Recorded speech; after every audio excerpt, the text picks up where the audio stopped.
We all know that the higher you climb in your career, often the lonelier women feel. There's this sense of growing loneliness and isolation and disconnection from these power networks that our counterparts often benefit from. So women leaders are doing this work, but there's this feeling of disconnection.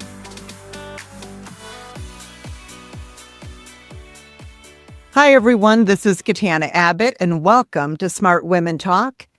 Many women spend decades building careers, building businesses, and influence, yet so much of their wisdom and leadership disappears once the moment passes.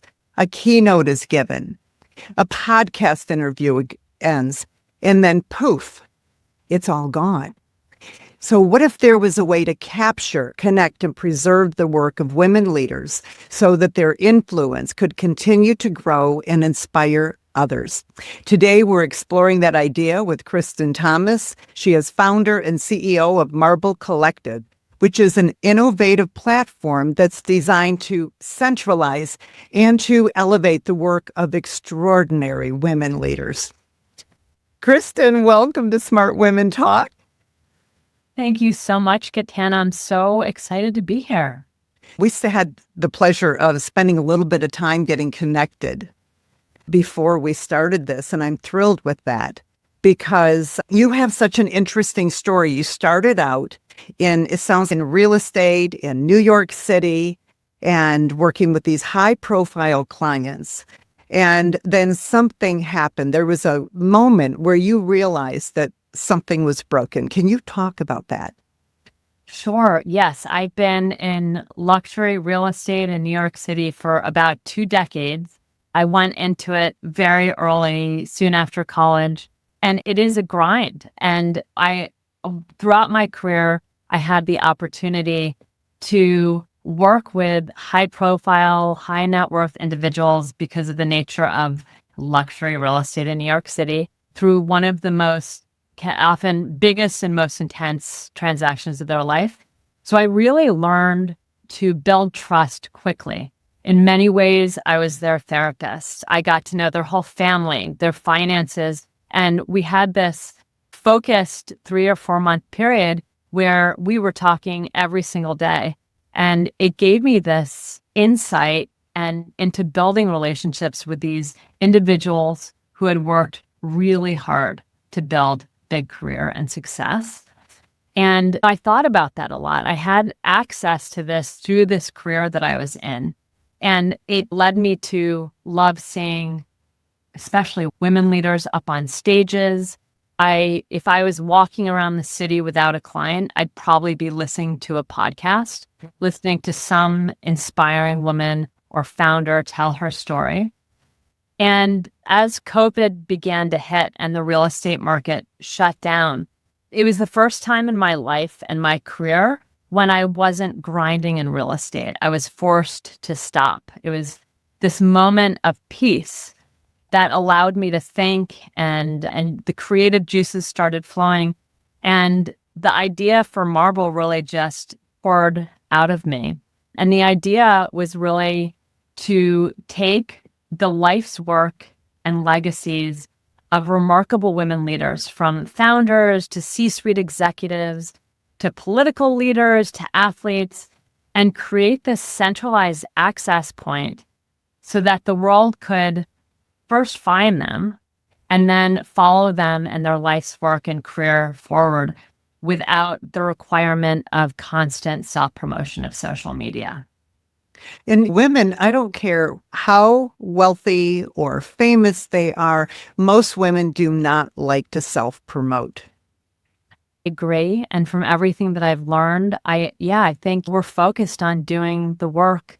And just the nature of social media these days, you have to self-promote consistently, or there's a sense of being invisible and not being seen. Every time we have a milestone or an accomplishment or a speaking engagement, there's this pressure to put it on, spread it across all the social platforms, or else nobody will know about it. And then you've invested this time, right, and then nobody's there to listen to it.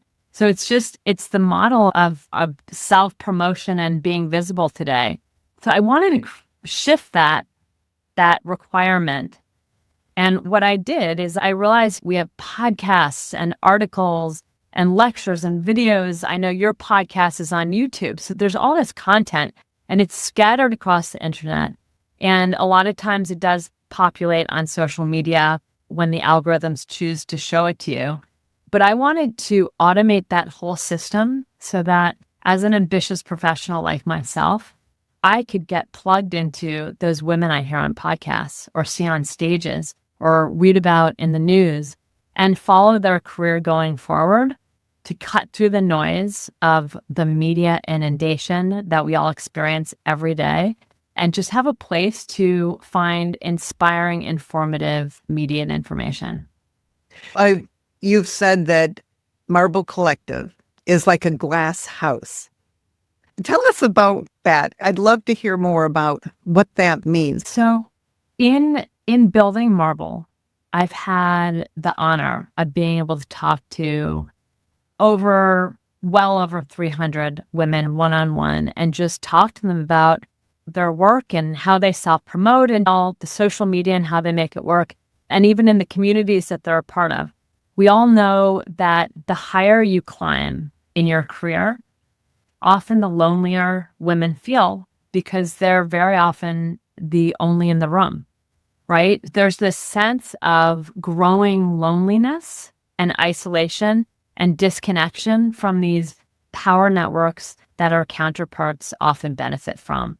We don't typically have time to spend our weekend on the golf course or going to happy hours or long dinners. So women leaders are doing this work, but there's this feeling of disconnection. On one hand, we wanted to create this protective place, like a private community, but the walls are glass, that bring women leaders together for live in-person events, just to create that in-person spark of connection that you just can't quite get over Zoom or on the phone or through email. Because, when women leaders are better connected, these are women that are sitting in positions of power, whether through helping each other get hired, promoted, sponsored. We all have resources we can help each other with.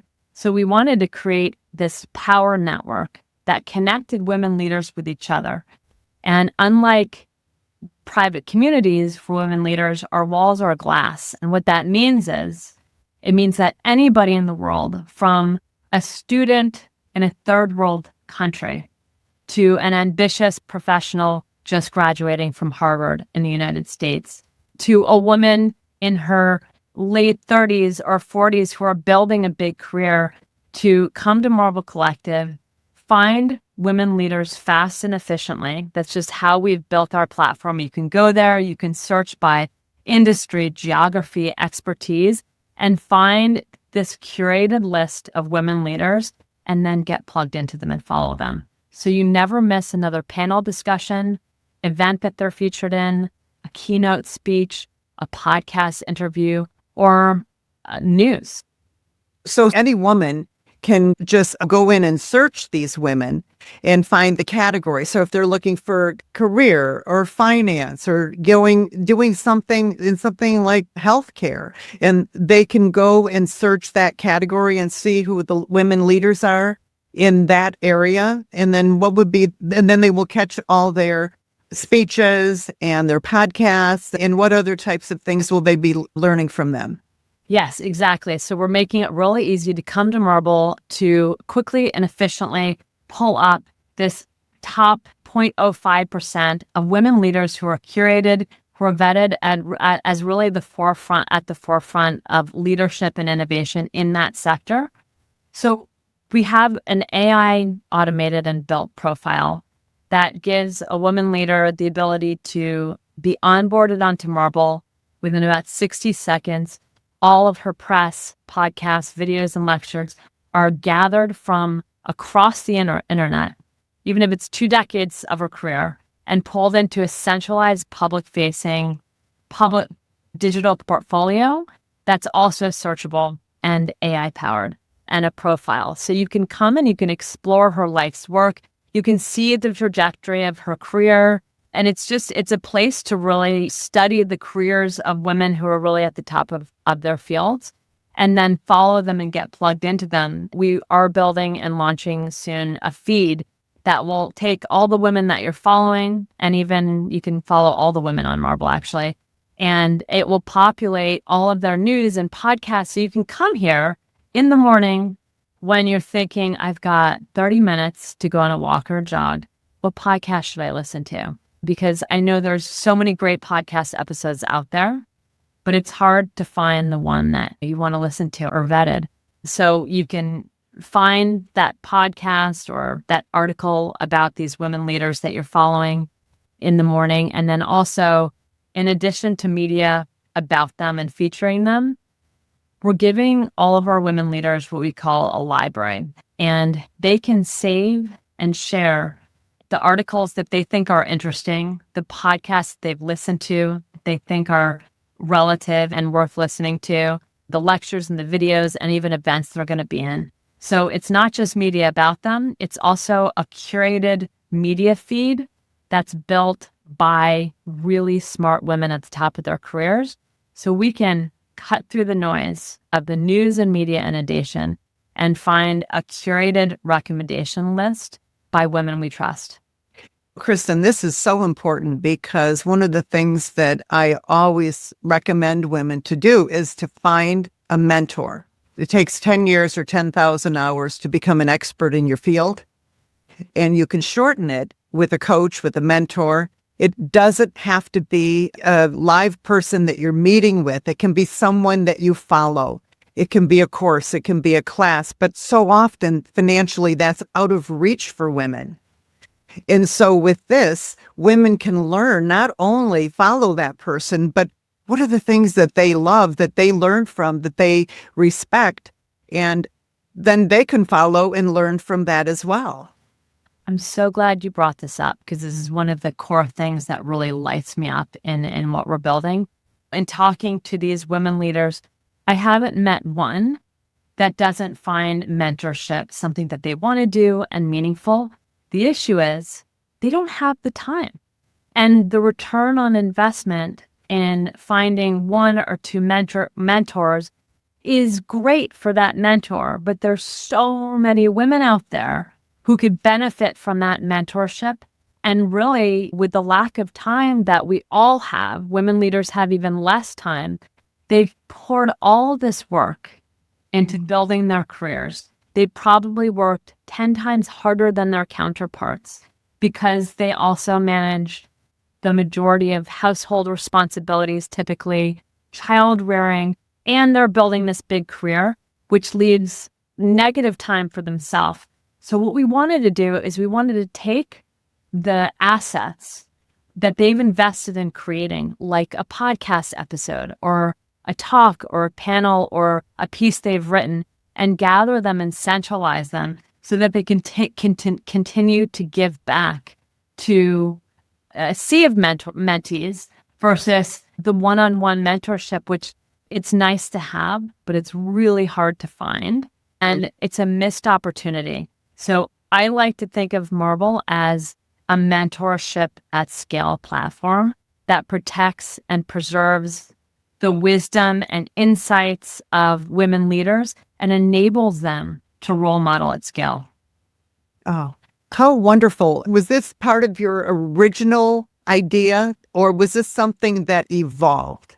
It evolved. And when I first started developing the idea of Marble, this was not a women's platform. This was not a women's leadership platform. This was a leader platform. I wanted to take leaders at large and centralize them so that we could all get plugged into them and cut through the noise. And when I became a founder, I quickly learned the horrendous data around women entrepreneurs getting capital, venture capital funding, the inequities in the corporate world, and pay equity. And I also, alongside that, saw the data about how incredible and accomplished and successful and great women leaders are compared to their counterparts. They have better capital efficiency, better culture. They even return 78 cents per every dollar more than startups led by men, which is phenomenal alongside this negative data. And I was like, there's something really wrong with this picture. I don't get it. I don't get why the data surrounding women leaders are so positive, yet the data around pay equity and venture capital is so negative. And I also have 2 boys. I'm a mom of 2 boys.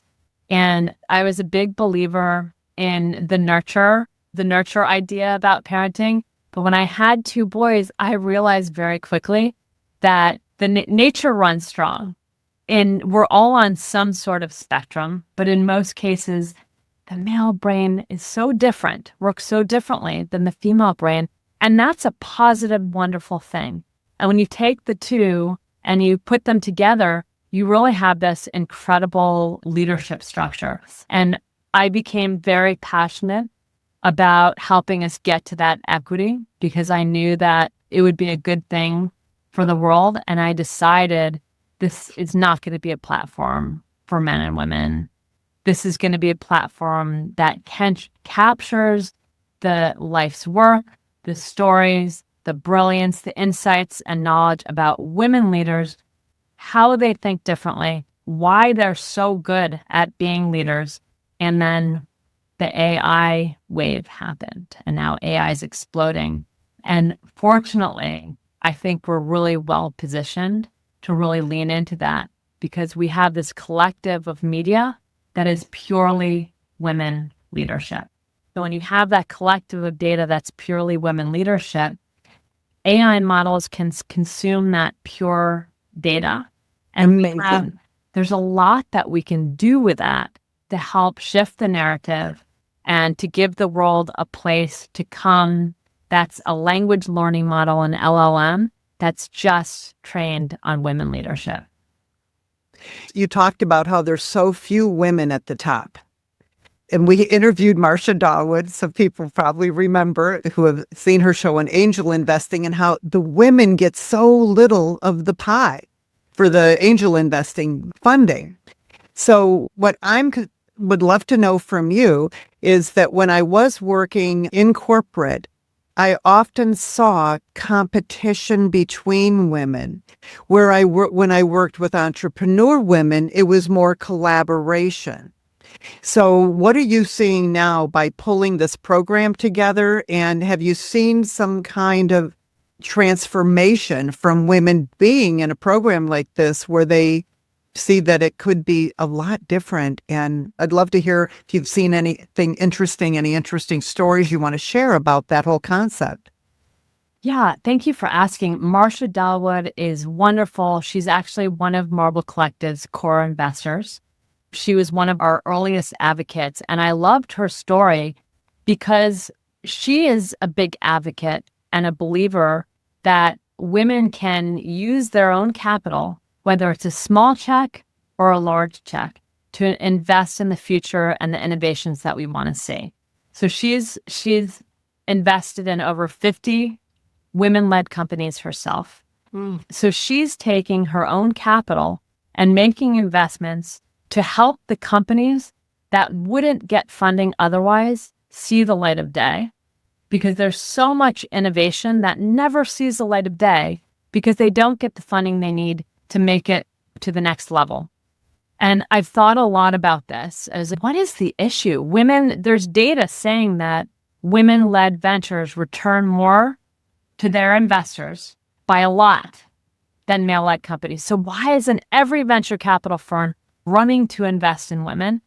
And my theory, and I think a lot of people share that, is we invest in what's familiar and comfortable to us. It's this unconscious bias. And when you have this entire industry that's led by men, they have relationships. They talk to a founder and they're like, he looks like me, he sounds like me, I trust him, I feel comfortable, and it's that much easier to make that investment. Whereas when they're in front of a woman founder, it might not come as naturally. And I don't think it's a sexist thing. I think it's just the nature of unconscious bias. And the more that women are controlling the money and making decisions and making those decisions to invest in women, that's when things are going to start to change. And we all know that the great wealth transfer is upon us. By 2030, women are positioned to control over 2/3 of wealth in the United States. And I know Marsha is very involved in educating women on what you can do with that. Because as you mentioned, I think before our call, women are not, this is very much surrounding the work you're doing, women tend to be less involved in financial decisions in their family. Most of this wealth transfer is coming through inheritance.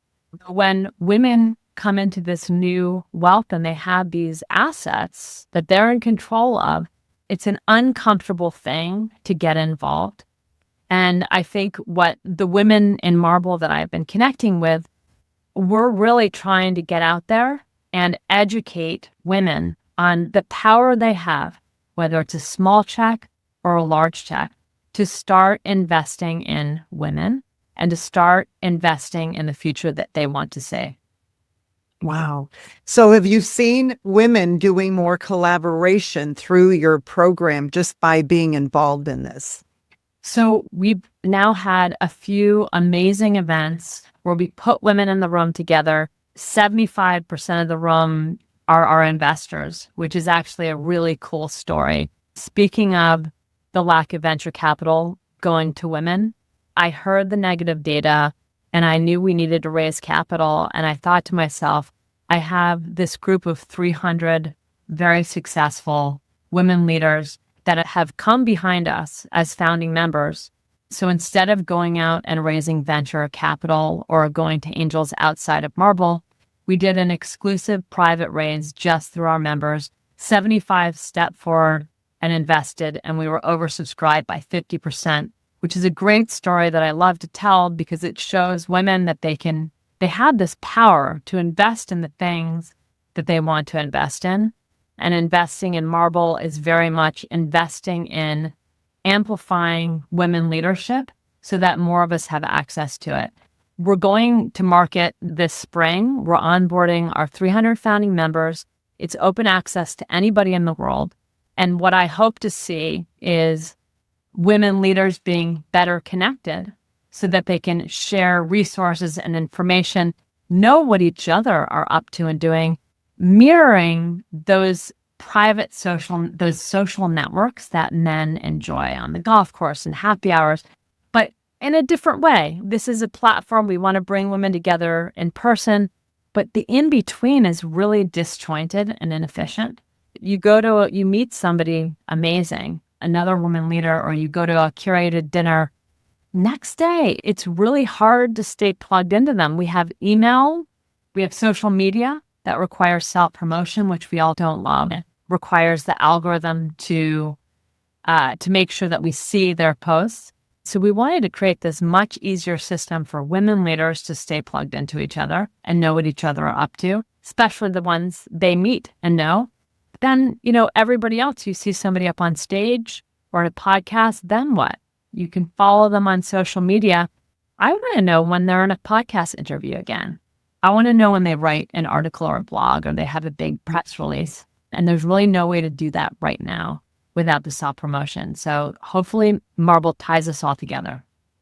There's a study that Louis Schiff did. He has a book called The First Habit that I share with the gals that are in my financial course. And I heard him do a talk about mindset of the millionaires. And the interesting thing is there's a middle-class millionaire that save up $1 million in their retirement plan. But the study goes all the way up to those that are like the Shark Tank people, right? Very wealthy. And what's so interesting is that the thing that they talk about, it's not who you know, it's who they know. And if you are not connecting, those 5 people, if you are not connecting in a way that you stay in touch, just like you said, you are not going to have the access to all the networks that they're all connected to. And I just see that what you're doing here, bringing in 300 women who are all going to be connected, and they all have networks and they're all connected to others. There's going to be an explosion of, I just think, prosperity and joy through this network of people. Instead of having to push, it'll create more ease and flow, I think. Ease and efficiency, that's what we're going for, because nobody has time for 300 Zoom calls, or we don't have that capacity to stay plugged into each other. So we are making it a lot easier just to know what each other are up to and share that information and insights. And the media, I don't know how often you listen to a podcast, you're like, that was great. That reminds me of Katana. I need to share that with her. So I might text you a podcast that I recommend you listen to.